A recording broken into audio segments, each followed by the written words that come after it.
সাগরের বুকে যেমন ঝড় ওঠে তেমন ঝড় ওঠে সূর্যেও। সূর্যের পৃষ্ঠে ওঠা এই ঝড়কে বলা হয় সৌরঝড়। সূর্যপৃষ্ঠ থেকে তখন বৈদ্যুতিক ও চৌম্বকীয় বিকিরণ ছিটকে বের হতে থাকে। সৌরঝড়ে সূর্যের কেন্দ্র থেকে প্লাজমা এবং চৌম্বকীয় তরঙ্গের বিরাট বিস্ফোরণ হয়। নাসার spaceweather.com অনুসারে ২৭ মে সানস্পট থেকে তৈরি হওয়া সবশেষ ঝড়টি ছিল সাম্প্রতিক বছরগুলোতে সবচেয়ে তীব্র সৌরঝড়ের মধ্যে একটি। এর আগের সৌরঝড়টির প্রভাবে ২ দশকের মধ্যে সবচেয়ে তীব্র অরোরা সৃষ্টি হয়।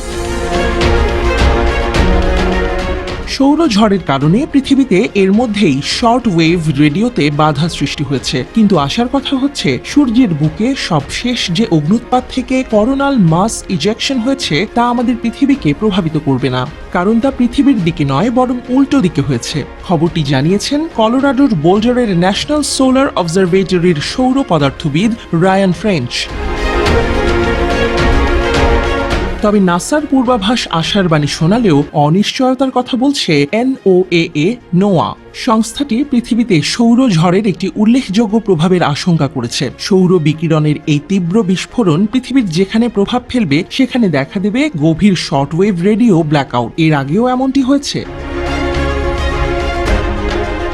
একটি সৌরঝড় আলোর গতিতে পৃথিবীর দিকে যাত্রা করে। যখন এটি আমাদের কাছে পৌঁছায় তখন পৃথিবীর বায়ুমণ্ডলের শীর্ষকে এটি আয়নিত করে তোলে, অর্থাৎ বৈদ্যুতিক চার্জ দেয়। এই আয়নাইজেশনের ফলে দীর্ঘ দূরত্বে যোগাযোগ করার জন্য যে high frequency shortwave radio signal তার নেভিগেট পথে একটি উচ্চ ঘনত্বের পরিবেশ সৃষ্টি করে।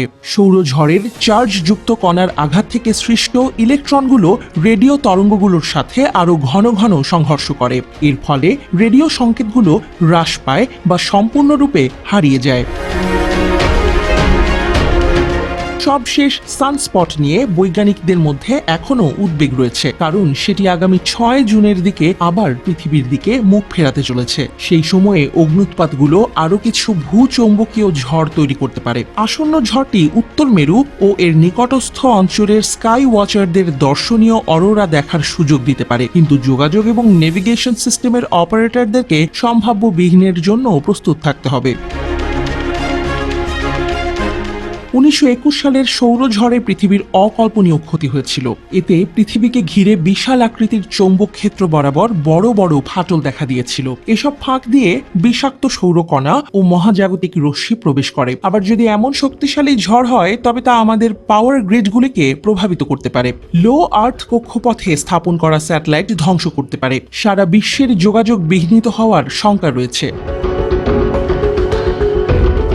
২০ বছর পর পর সৌরঝড়ের সম্ভাবনা থেকে যায়, তবে সৌরচক্র বা সৌরচৌম্বকীয় কার্য ১১ বছর পর পর হয়ে থাকে। ২০২৫ সাল পর্যন্ত এই ধরনের সৌরঝড়ের সতর্কতা জারি করেছে নাসা।